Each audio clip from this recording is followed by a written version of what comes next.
Assalamualaikum warahmatullahi wabarakatuh. Waalaikumsalam.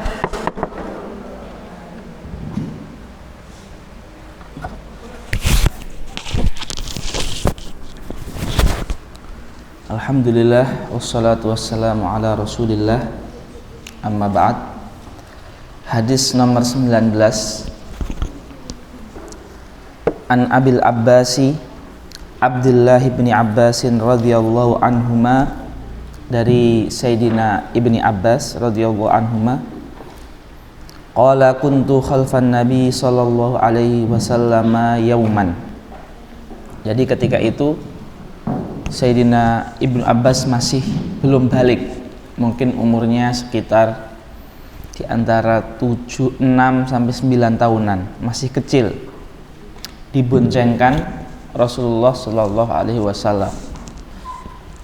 Faqala ya gulam, kata Rasulullah, ya gulam, wahai anak kecil, inni u'allimuka kalimatin, saya akan mengajarimu beberapa hal.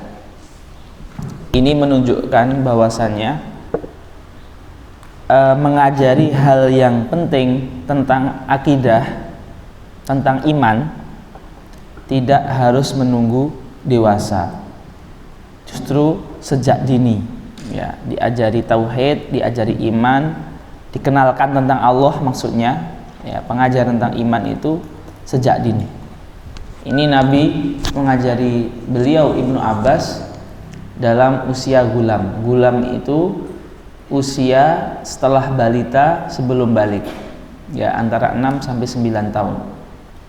Tapi yang diajarkannya ke Sayyidina Ibnu Abbas itu hal-hal tentang keimanan yang sangat penting sekali. Ihfadillaha yahfadka, jagalah Allah maka Allah akan menjagamu. Maksudnya, jagalah dirimu dari apa yang Allah perintahkan dan apa yang Allah larang, maka Allah akan menjagamu, ya, Allah akan menjagamu dari bala, dari bencana, dari bahaya. Kemudian ihfadillaha tajidhu tujahaka, jagalah Allah, maksudnya lakukan perintah Allah, jauhi larangannya, maka kamu akan menemukan Allah di depanmu. Doanya itu mustajab, ya. Jadi doa kita itu akan didengarkan oleh Allah. Seperti itu. Idza sa'alta fas'alillah. Nah, ini penting. Jikalau kamu meminta, berdoa, maka memintalah kepada Allah. Kita kalau memahami doa, misalkan kita ingin biar naik kelas, kemudian kita belum jalan tuh gimana? Udah, ya. Misalkan kita ingin agar naik kelas, misalkan, ya, tapi kita berdoa itu hanya di akhir, karena kita berkeyakinan doa itu hanyalah sarana untuk pasrah. Kita tidak menganggap doa itu adalah sebab. Sebab naik kelas itu apa? Belajar. Oke.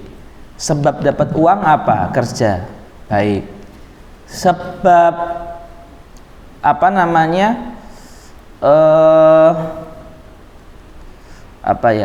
uang apa? Dagang. Terus kapan kamu berdoa? Saya berdoa setelah belajar, setelah dagang, setelah bekerja. Ini salah.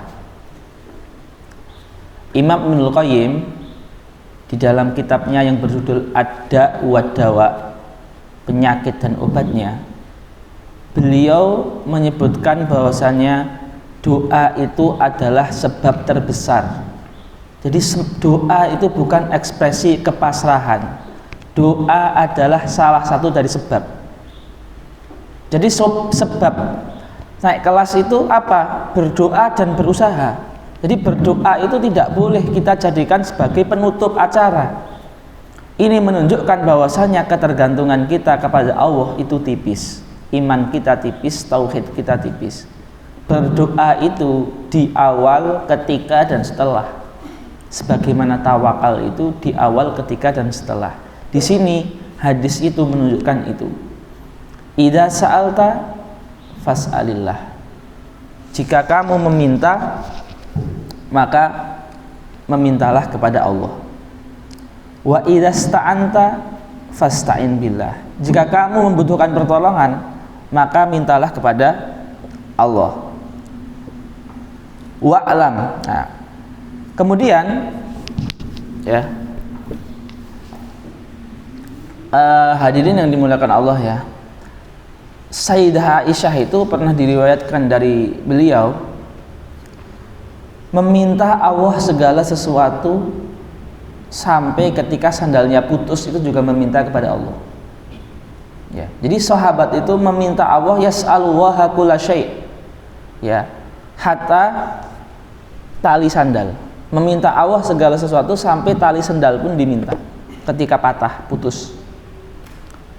Ya, ini menunjukkan kebersandaran para salaf generasi awal kepada Allah itu sangat sangat tinggi sekali. Ya. Kemudian wa'lam, ya, minta tolong.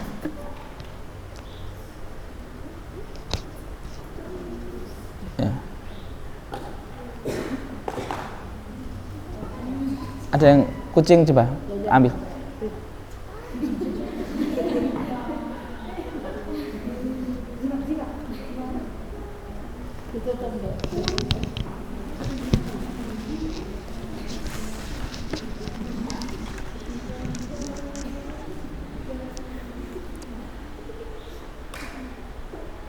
Jadi ini menunjukkan bahwasanya ketergantungan salaf generasi pertama kepada Allah itu sangat besar sekali. Jadi kita harus memperbaiki cara berpikir kita. Kalau kita menganggap doa itu hanyalah sebagai alternatif terakhir, nah itu kita salah. Berarti kita hanya memanfaatkan Allah saja. Kita tidak berhamba atau tunduk kepada Allah, tapi memanfaatkan. Berarti ini kita belum menjadi abdun, belum menjadi hamba yang betulan. Wa'lam, ketahuilah, annal ummata law ijtama'at ala ayyan fa'uka bi syai'in lam yanfa'uka illa bi syai'in qad katabahu lak. Wa in istama'u ala ayyadurruka bi syai'in lam yadurruka illa bi syai'in qad katabahu wa alaik. Jikalau seluruh umat manusia ingin menguntungkan kita, tapi Allah tidak berkehendak, maka tidak akan terjadi. Jikalau seluruh umat manusia ingin membahayakan dan merugikan kita, tapi Allah tidak berkehendak, itu juga tidak akan terjadi. Ini adalah perintah dari Allah agar kita tidak khawatir, tidak takut, tidak cemas atas keadaan dan kejadian apapun. Kita agar bersandar kepada Allah, sang pembolak-balik keadaan, sang pemberi sebab, pemberi muathir. Allah tuh yang memberikan kayak apa ya, misalkan uang sebabnya itu kerja, ya, tapi yang musabib, yang menyebabkan kerja itu ada uangnya, menyebabkan usaha itu ada hasilnya, pemberi hasil itu adalah Allah Subhanahu wa taala. Ya. Maka hadis ini mengajarkan kita agar kita tuh tenang, ya, agar kita tenang. Soalnya kalau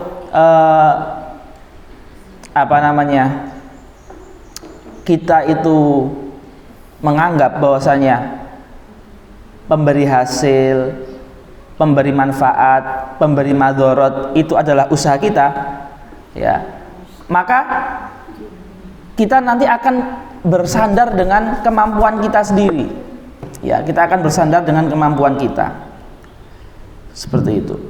Kemudian hadis ini ditutup dengan perkataan Rasulullah, rufi'atil aqlam wa jaffatis suhuf. Pulpen itu telah diangkat dan adik minta tolong diambil sebelum ditarik ini. Ya. Rufi'atil aqlam artinya pulpen sudah diangkat. Jaffatis suhuf artinya kertas sudah kering. Ini isyarat menunjukkan bahwasanya takdir itu sudah Allah tentukan sejak dulu. Tapi ini rahasia Allah, bukan ranah kita. Kemudian dalam riwayat yang lain, ta'arraf ilallahi firraha ya'rifka fisiddah. Takorublah, beribadahlah kepada Allah di waktu luang, maka Allah akan menolong kita di waktu sempit. Dan ini hadisnya jelas. Di kisah di Sahih Bukhari, 3 orang yang terjebak di dalam sebuah gua. Kemudian dia bingung bagaimana cara membuka batu yang besar sekali, padahal mereka bertiga tidak bisa apa-apa. Satu, mereka berdoa, ya Allah, dulu saya sudah tinggal selangkah lagi itu zina dan itu tidak ketahuan siapa-siapa, tapi saya memilih untuk tidak berzina. Akhirnya terbuka sedikit. Terus ada lagi orang yang kedua, ya Allah, setiap hari saya mendatangkan makanan atau minuman susu untuk orang tua saya, dan saya rela tidak makan walaupun orang tua saya tidur sampai pagi, orang tua saya bangun, orang tua saya minum, baru saya minum setelah orang tua saya. Kemudian batunya terbuka. Kemudian yang ketiga, ya Allah, saya dulu pernah kerja, kemudian gajinya nggak saya ambil. Ketika gaji sudah mau saya ambil, ternyata gaji saya itu sudah berkembang jadi berpuluh-puluh, beratus-ratus kali lipat.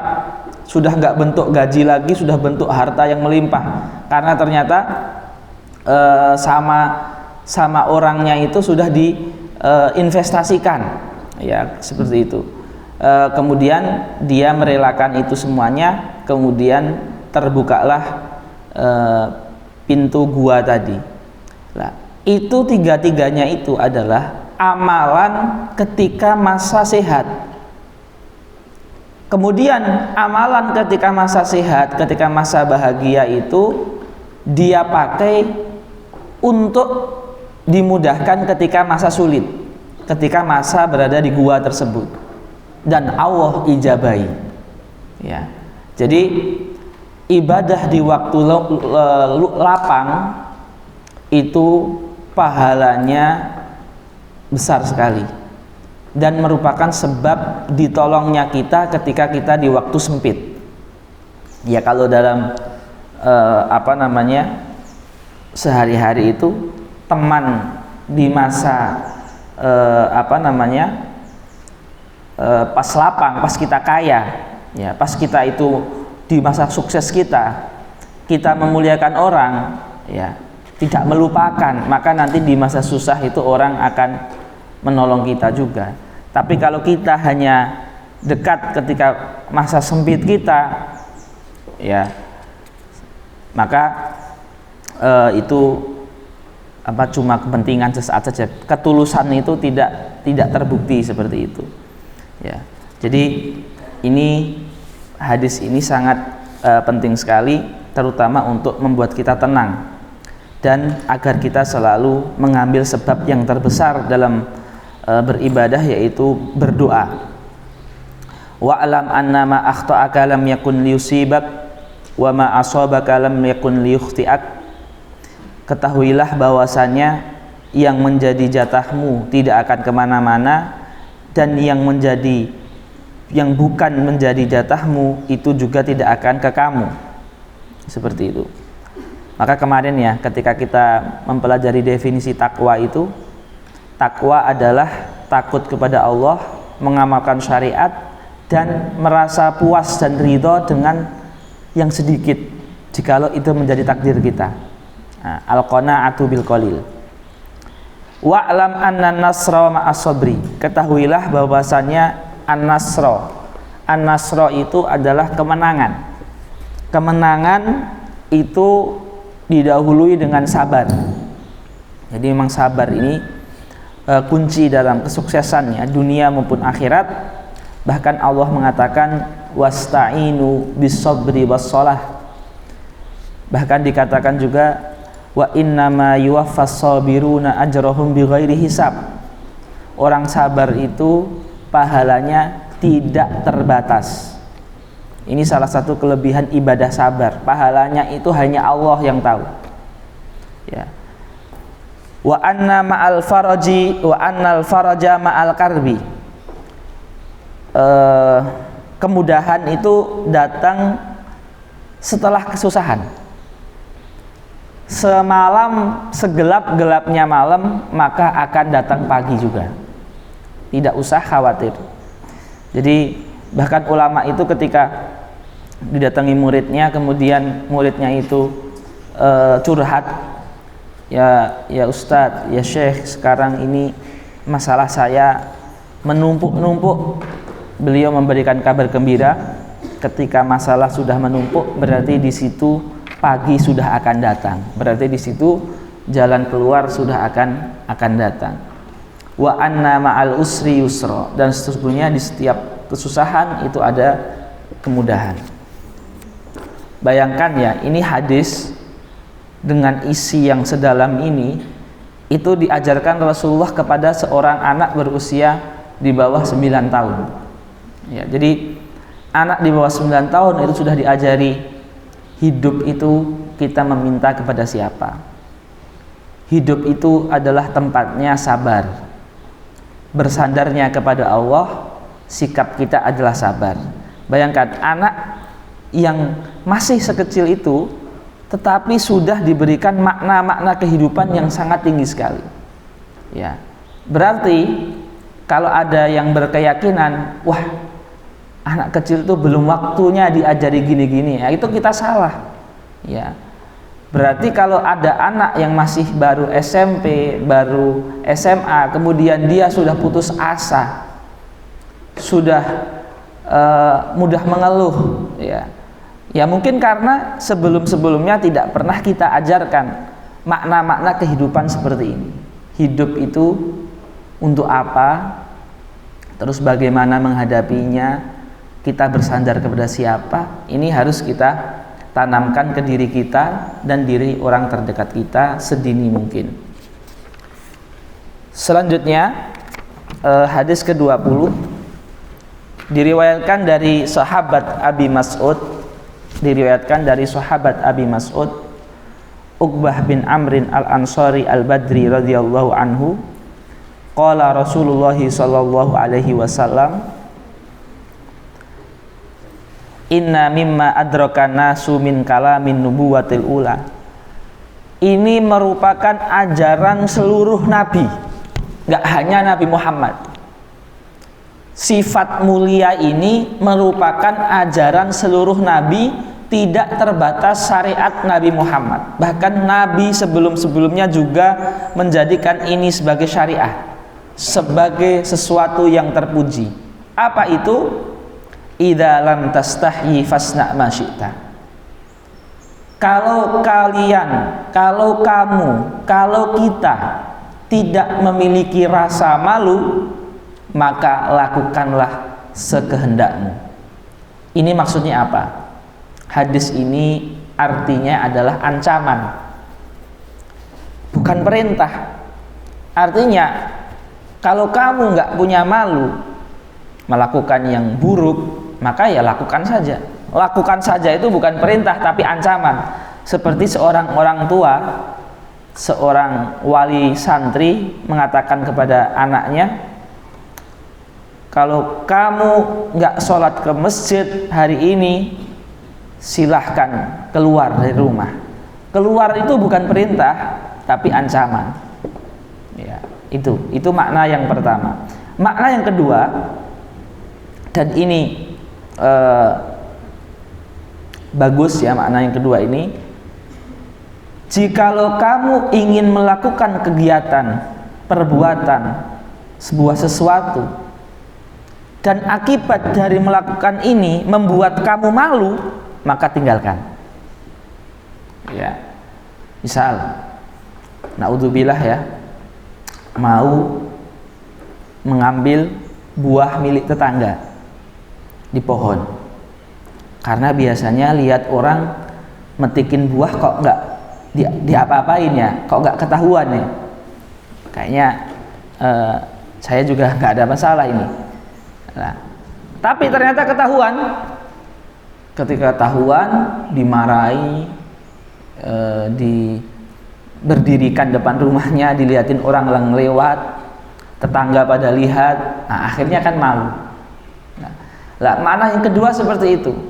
Kalau kita ingin melakukan sesuatu, dan sesuatu itu kalau orang tahu kita malu, maka jangan lakukan. Ya. Tapi kalau kalian sudah nggak peduli, ya yang penting enak, nggak apa-apa malu sebentar, yang penting enak, ya udah lakukan, terserah. Kalau malu sudah tidak menjadi pembatas kita untuk melakukan hal yang buruk, ya sudah lakukan aja apa mau kita, terserah apa saja, berarti dia sudah nggak malu. Maka Nabi pun pernah satu saat ada sahabat itu memarahi, menasihati sahabat yang lain, gini, kamu itu terlalu pemalu, terlalu banyak malunya kamu. Nabi tahu ketika orang ini memarahi karena gara-gara sering malu. Kemudian Nabi mengatakan gini, biarkan dia malu, karena malu itu baik. Da'hu fa innal haya'a kulluhu khair. Biarkan dia malu, karena malu itu kebanyakan baik. Ya. Banyaknya itu baik, malu itu. Ya. Kecuali pengecualian sedikit, malu untuk amar ma'ruf nahi mungkar, malu untuk mencari ilmu, malu untuk mengoreksi diri, menambah pengetahuan, menambah ilmu agama, itu jelek. Tapi selain itu kebanyakan malu itu bagus, seperti itu. Ya, jadi ini hadis nomor 20. Dan malu ini adalah ajaran seluruh para nabi, seperti itu. Hadis nomor 21 dari sahabat Sufyan bin Abdillah As-Saqafi. Ya, ini sering ya kalau kita amati itu, sahabat itu saking gigihnya ingin mengamalkan ajaran Rasulullah, itu selalu bertanya pertanyaan yang sangat penting. Contoh gini, ya Rasulullah, amalan apa yang membuat saya masuk surga? Ya Rasulullah, amalan apa yang membuat saya terhindar dari neraka? Ya Rasulullah, berilah saya wasiat yang paling penting dalam hidup saya, kayak kemarin, la taghdab. Kemudian hadis ini juga, ya Rasulullah, kulli fil Islam qaulan la as'alu anhu ahadan ghairaka. Ya Rasulullah, berikan saya wasiat tentang agama yang saya gak butuh tanya orang lain lagi selain kamu. Jadi itu jadi saya pegangan saya, jadi inti saya. Ya. Nah, ini menunjukkan bagaimana sahabat itu sangat pengen mengamalkan syariat ini, pengen tahu yang paling penting apa, menjadi pegangan dia. Ya, menjadi motivasi hidup dia. Ya. Kemudian Rasulullah jawab, "Qul amantu billah tsumastaqim." Kata Rasulullah, kamu yakin kepada Allah, iman kepada Allah, mantap kepada Allah, ya, hatinya kita itu bersandar kepada Allah, kemudian istaqim. Istaqim ini artinya istiqomah. Istiqomah apa? Menjalankan syariat Allah. Dalam Al-Qur'anul Karim dikatakan, innalladzina qalu rabbunallahu tsumastaqamu fala khaufun 'alaihim wala hum yahzanun. Innalladzina qalu rabbunallahu tsumastaqamu fala khaufun 'alaihim wala hum yahzanun. Apa itu takut? Khauf itu apa? Takut adalah kegalauan terhadap sesuatu yang akan datang. Itu namanya takut. Kalau sedih itu apa? Kegalauan akan hal yang sudah terjadi. Jadi galau itu biasanya berkaitan dengan apa yang akan terjadi. Itu namanya takut. Atau galau itu biasanya berkaitan tentang apa yang sudah terjadi. Itu namanya sedih. Tapi sama-sama galau, sama-sama gelisah. Bedanya berkaitan dengan yang akan terjadi atau berkaitan apa yang telah terjadi. Dan galau atau sedih atau takut ini sangat tidak baik sekali. Ini mempengaruhi kebahagiaan kita. Bahkan kalau bisa kita katakan, bahagia itu apa? Bahagia itu tidak sedih, tidak takut, tidak galau, tidak gelisah. Itu bahagia. Ya. Allah Subhanahu wa taala mengatakan, innalladzina qalu rabbunallah, orang yang yakin dan tawakal kepada Allah, tsumastaqamu, kemudian dia istiqomah menjalankan perintah dan menjauhi larangan Allah, maka Allah akan berikan dia ketenangan hati, tidak takut, tidak sedih. Berarti yang ada di hadis ini itu adalah rumus bahagia dalam hidup.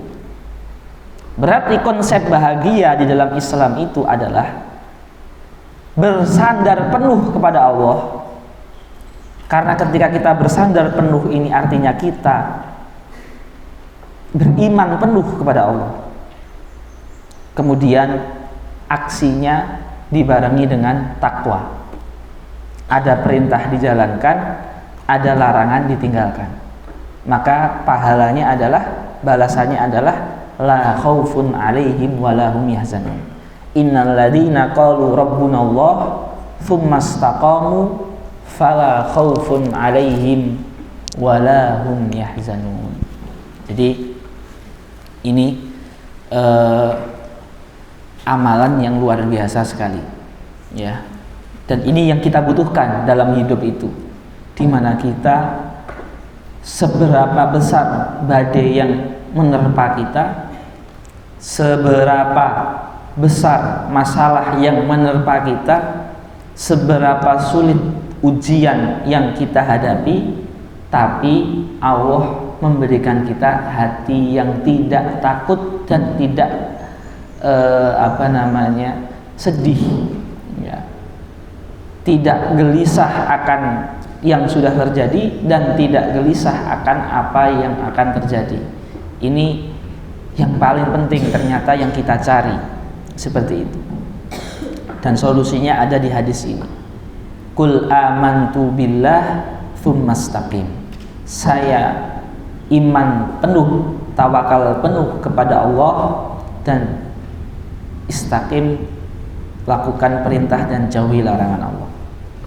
Hadis ke-22 diriwayatkan dari sahabat Jabir bin Abdullah Al-Ansari radhiyallahu anhuma. Ada laki-laki yang datang ke Rasulullah. Ada seseorang datang ke Rasulullah, kemudian berkata gini, wahai Rasulullah, jikalau saya hanya sholat 5 waktu dan saya hanya puasa Ramadan,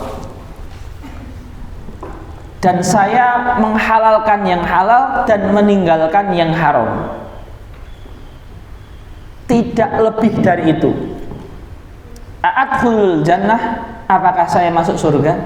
Ini orang ini minimalis. Ya. Tapi ini di awal-awal Islam ini. Ya, artinya bisa jadi orang yang datang ini orang yang memang baru pertama masuk Islam dan syariat yang dia ketahui baru itu saja. Sementara dia karena masih baru masuk Islam, kalau melihat amalan sunnah yang jumlahnya banyak, itu masih merasa berat. Dikhawatirkan ketika melihat amalan yang banyak, kemudian dia tidak bisa melakukan, malah mengganggu amalan yang wajib. Akhirnya dia bertanya kepada Rasulullah, ya Rasulullah, jikalau saya yang penting sholat 5 waktu, kemudian saya puasa Ramadan, kemudian yang haram-haram saya tinggalkan, apakah saya akan masuk surga? Kata Rasulullah, na'am, iya kamu akan masuk surga. Ini tidak menunjukkan sunnah itu tidak penting, tapi ini menunjukkan bahwasanya jikalau ada orang yang hanya mampu melakukan yang wajib, ya, ketidakmampuan dia tidak melakukan sunnah itu bukan dosa gitu. Ya, karena Rasulullah itu diturunkan di muka bumi ini tidak hanya untuk menjadi penghibur orang-orang bertakwa tingkat tinggi, tapi Rasulullah itu juga diutus ke orang yang mungkin tingkat takwanya itu rendah. Ya. Tingkat imannya itu ya baru hijrah. Ya. Jikalau dipukul rata semuanya harus istiqomah melakukan sunnah, bisa jadi orang yang baru hijrah itu dia akan langsung malah meninggalkan Islam karena melihat Islam adalah agama yang berat. Ya. Ada orang yang mungkin dia hanya mampu melazimi yang wajib-wajib saja, ya, karena dia masih awam. Ya. Maka hadis ini sangat tepat ya apabila ditujukan kepada mad'u atau peserta dakwah yang memang masih baru kenal Islam, masih baru melazimi ajaran Islam. Jadi dia melazimi yang wajib-wajib saja dan meninggalkan yang haram. Nah ini ya tidak hanya sholat dan puasa, tapi yang haram ditinggalkan. Jadi dia ini sudah melakukan hal yang banyak sebenarnya. Ya, hanya saja mungkin amalan sunnah yang puasa sunnah, sholat sunnah, sedekah sunnah itu mungkin dia nggak melakukan. Tapi wa haramtul haram, saya meninggalkan yang haram. Lah ini susah lagi nih, lebih berat gitu ya. Ya, jadi seperti itu. Jadi ini juga mengajarkan kita hadis ini sebenarnya ini fikih dakwah. Ya, ketika kita mendakwai ke masyarakat atau ke orang yang baru mengenal Islam, ya, itu fokusnya itu bagaimana dia tidak melakukan yang haram. Ini lebih fokus itu. Ya, ya. Jadi lebih difokuskan amalan sholat itu cukup yang wajib, puasa cukup yang wajib, ya. Tapi meninggalkan yang haram ini lebih penting daripada fokus di sholat sunnah, sedekah. Yang haram ini lebih penting. Misalkan di sana ada kebiasaan minum khamar, ya, maka itu harus menjadi prioritas, ya, sebelum mengajarkan yang sunnah-sunnah. Hadis yang nomor 23, ya, ini Masya Allah ya, hadis 23 ini tentang amalan-amalan yang pahalanya besar. Diriwayatkan dari sahabat Abi Malik Al-Harits ibni Asim Al-Ash'ari. Ash'ari ini nama suku, asalnya dari Yaman. Ash'ariyin itu nama suku, asalnya dari Yaman. Berkata, qala Rasulullah sallallahu alaihi wasallam, at-tuhuru syatrul iman. Wudu itu pahalanya setengah dari iman. Ya, wudu, bersuci. Ya, bahkan ada hadis ya, Rasulullah pernah mengatakan gini, Ala adullukum ala ma yamhullahu bihil khataya wa yarfa'u bihi darajat. Mau nggak saya tunjukkan kepada kalian amalan yang menghapus dosa dan menaikkan derajat kalian di sisi Allah? Nomor satu apa? Qala Rasulullah sallallahu alaihi wasallam, isbaghul wudu'i indal makarih. Melakukan wudu dengan sempurna ketika waktu males wudu. Malam hari, bangun tidur, dingin-dingin, ya, kamar mandi jauh, ya. Isbaghul wudu, menyempurnakan wudu ketika malas. Itu amalan menghapus dosa dan mengangkat derajat. Maka ketika Rasul mengatakan wudu itu setengah dari pahala beriman, artinya pahalanya besar. Itu nggak asing, nggak aneh. Itu maksud, itu logis sekali karena menjaga wudu itu ibadah yang berat. Maka kalau pahalanya besar, itu sangat masuk akal sekali. Apalagi kita wudu tanpa ingin sholat, tanpa ingin baca Quran, tanpa ingin apa-apa, hanya agar kita suci, lebih berat lagi, ya. Makanya Allah mengatakan dalam Quran, innallaha yuhibbut tawwabina wa yuhibbul mutatahhirin. Sesungguhnya Allah mencintai orang yang suka bertaubat dan orang yang suka mensucikan diri. Karena memang wudu ini pahalanya berat, ya. Antum melihat di salah satu acara itu di YouTube itu ya, di podcast baru 1 minggu yang lalu, seorang ibu-ibu, suaminya itu Kristen, 4 anaknya Kristen, dia sendiri masuk Islam, ya. Gara-gara apa? Mungkin sudah ada yang nontonnya. Gara-gara apa? Gara-gara lihat perempuan tahajud dan wudu di Indosiar, di sinetron di Indosiar.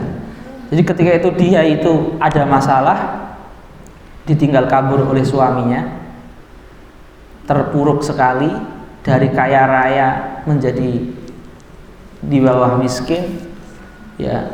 Kemudian malam hari ketika dia sedih, dia lihat perempuan pakai rukuh di sinetron itu, bukan nyata, tahajud, wudu. Melihat tuh kok kayak enak sekali ya, orang itu berdoa pakai rukuh, kemudian didahului dengan membersihkan muka, membersihkan mulut, membersihkan telinga, kayak nyaman sekali. Masuk Islam gara-gara itu. Luar biasa sekali. Padahal gara-gara film itu, TV, sinetron, ya, sinetron di apa itu kata dia, di Indosiar atau apa gitu. Ya, tentu ibu-ibu ini udah tua ya, mungkin sekarang sinetronnya juga sudah nggak ada. Tapi intinya gara-gara wudu itu.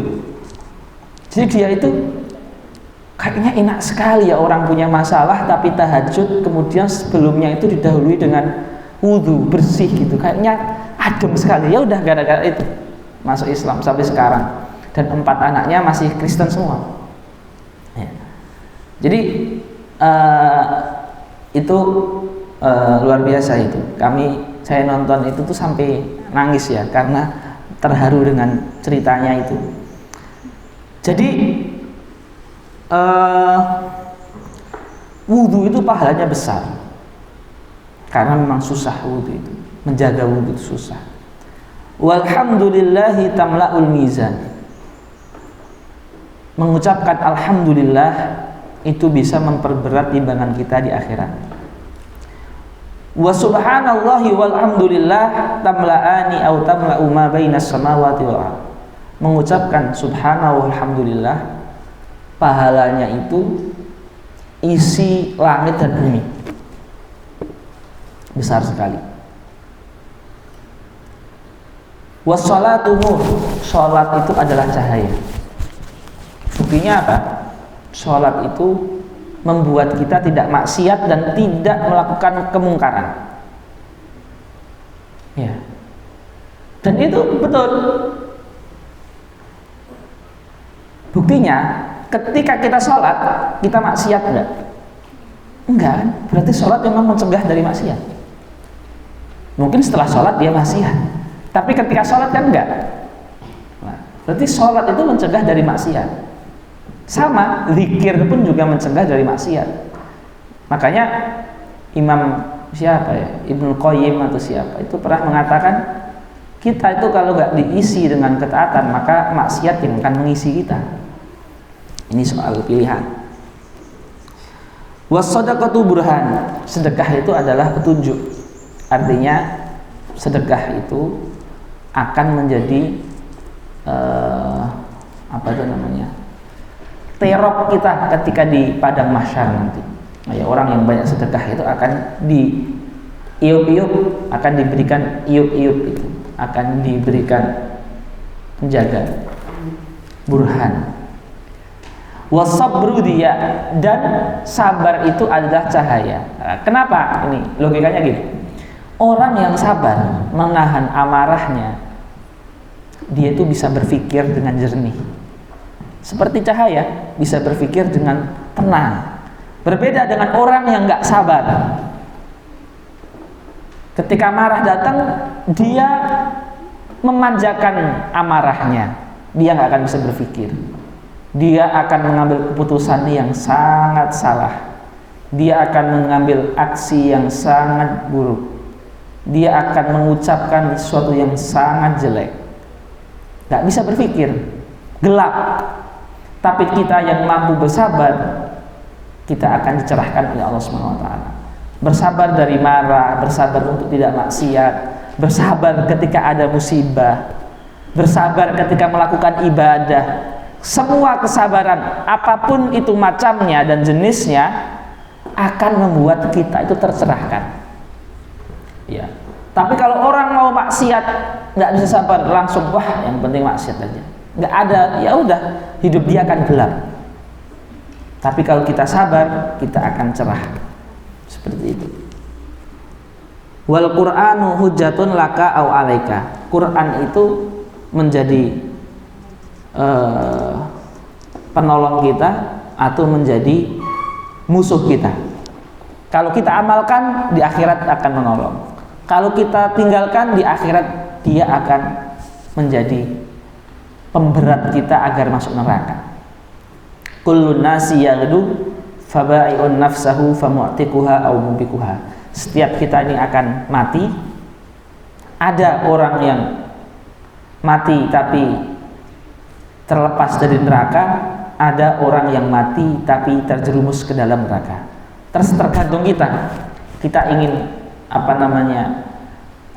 menjadikan diri kita ahli neraka atau menjadikan diri kita ahli surga. Hadis yang nomor 24. Nah, ini hadis 24 ini panjang ini ya. Ini juga berkenaan dengan, mirip dengan hadis yang tadi tentang berdoa.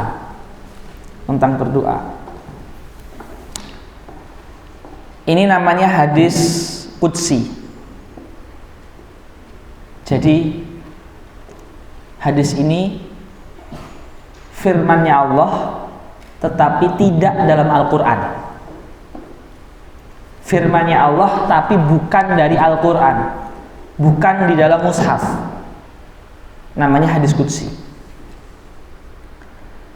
Allah berfirman di dalam hadis qudsi, ya ibadi inni haramtu dzulma ala nafsi wa ja'altu bainakum muharrama. Saya tidak zalim. Allah itu tidak zalim. Dan saya mengharamkan kezaliman di antara kalian. Ya ibadi kullukum dzalun illa man hadaituhu fastahduni ahdikum. Ya ibadi kullukum ja'iun illa man at'amtuhu fastat'imuni ut'imkum. Ya ibadi kullukum 'arin illa man kasautuhu fastaksuni aksukum. Wahai manusia, seluruh kalian itu sesat kalau tidak saya kasih hidayah. Seluruh kalian itu miskin, tidak punya pakaian kalau tidak saya kasih rizki, saya kasih pakaian. Seluruh kalian itu lapar gak bisa makan kalau tidak saya kasih makan, tidak saya kasih minuman. Intinya apa? Intinya kita harus selalu mengambil sebab doa kapanpun itu. Ya. Hadirin yang dimuliakan Allah, apa sih faedahnya doa untuk psikologi kejiwaan kita? Orang yang sering berdoa itu indikasi dia itu sering bersandar kepada Allah. Orang yang sering bersandar kepada Allah, dia itu akan merasa tenang. Manusia tabiatnya itu selalu ingin ada yang menjadi sandaran hidup. Ada orang yang menjadikan sandaran pokok hidupnya adalah ayahnya. Ada orang yang menjadikan sandaran pokok hidupnya adalah ibunya. Ada orang yang sangat tergantung dengan istrinya. Ada orang yang sangat tergantung dengan suaminya. Ada orang yang sangat tergantung dengan anaknya. Ada orang yang sangat tergantung dengan donaturnya. Hidup ini, tabiat manusia mesti mencari tempat bergantung. Ada yang sangat bergantung dengan bos di pabriknya. Orang itu cenderung untuk mencari gantungan, nggak bisa hidup sendiri. Ada yang bergantung dengan marketplace online. Itu sebuah keniscayaan, manusia itu akan mencari tempat di mana dia membuat tenang. Tapi semua gantungan yang saya sebutkan tadi, sehebat apapun itu sifatnya sementara. Suatu saat dia akan hilang, akan mati, akan bangkrut, akan marah, akan bosan, akan benci. Dan jika kita hanya bergantung kepada mereka, maka kita akan stres berat. Jiwa kita akan capek, akan sakit, akan seperti itu. Maka hadis ini mengajarkan kita, bahkan di sesuatu yang itu mencari pakaian, mencari makanan, tetap hati kita harus bergantung kepada Allah. Ya. Sampai yang kita merasa mampu, misal petani itu karena sudah pintar bertani, merasa mampu untuk mengurus pertanian dari menanam sampai panen sampai jual. Tetap walaupun sudah terbiasa, tetap bergantungnya harus kepada Allah. Biar kalau ada apa yang tidak diinginkan, dia tidak gila, tidak stres. Sama ustadzah, pekerjaannya mengajar. Walaupun ilmu yang dia ajarkan itu sudah berkali-kali dan sudah selesai berkali-kali, tetap ketika mengajar harus bersandar, memohon, mempersembahkan niatnya hanya untuk Allah. Jikalau ada apa-apa yang terjadi, sudah disandarkan, dipasrahkan kepada Allah. Tidak ada kekhawatiran yang lain. Ya. Jadi hadis ini mengajari kita agar selalu bersandar kepada Allah dalam segala hal. Bersandar itu bisa diwujudkan ekspresinya dengan sering doa. Kalau di waktu selain doa, dengan sering berzikir, sering mengingat Allah, berzikir, seperti itu. Kemudian, ya ibadi innakum tukhti'una bil-laili wan-nahar wa ana aghfiru dzunuba jami'an fastaghfiruni aghfir lakum. Wahai hamba-hambaku, kamu itu sering berbuat dosa di siang dan di malam.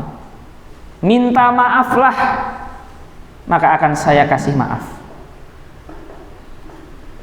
Manusia itu kalau diminta marah, tapi Allah itu kalau tidak diminta marah. Manusia itu kalau didatangi terus bosan.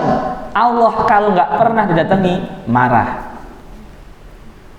Ya, tapi kita malah kebalikan. Justru kita malah lebih suka menggantungkan harapan kita ke manusia.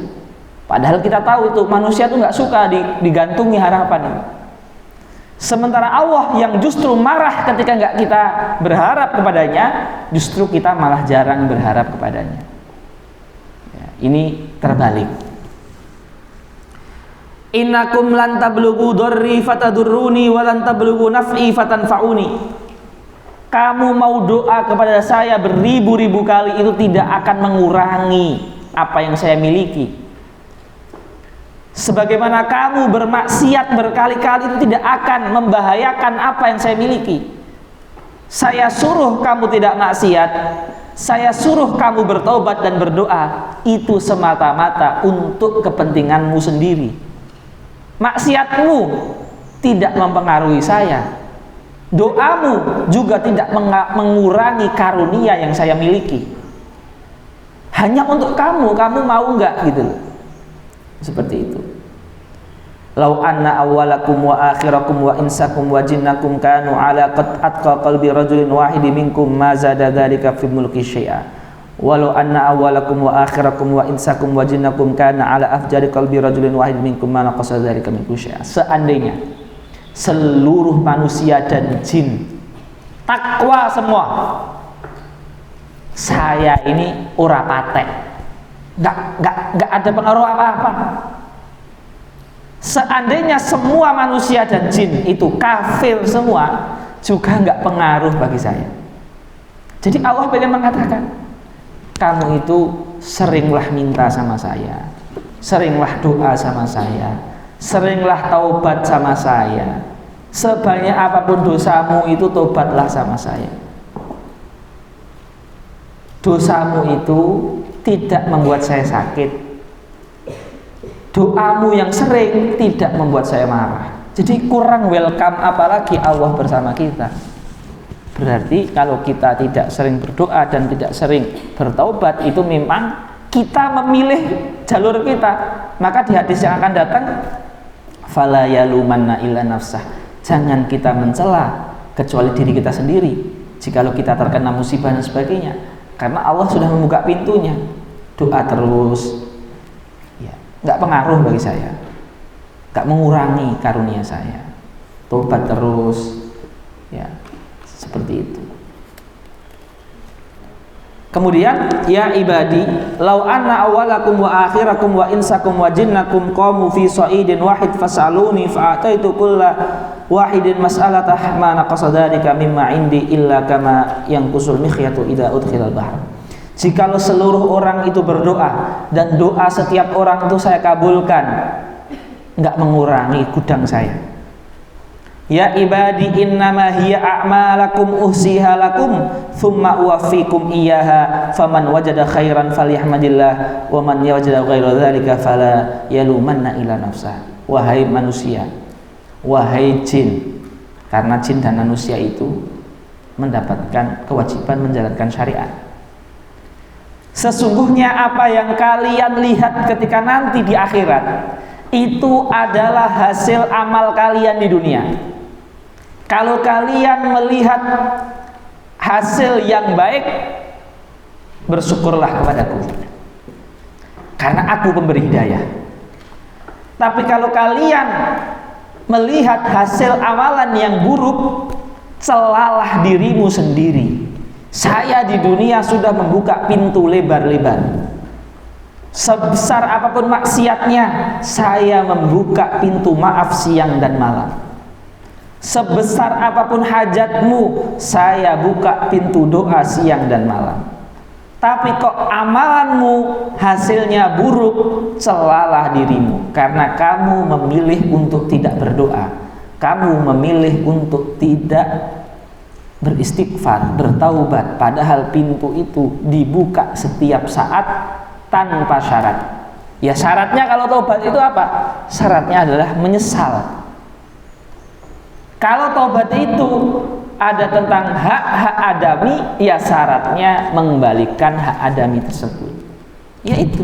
Tapi secara dibuka pintunya setiap saat. Ya, sebelum nyawa itu sudah hampir keluar di mulut, seperti itu. Jadi ini bentuk rahmat Allah. Jadi memang hadis Arba'in Nawawi ini banyak hadis-hadis yang menyuruh kita untuk selalu taubat.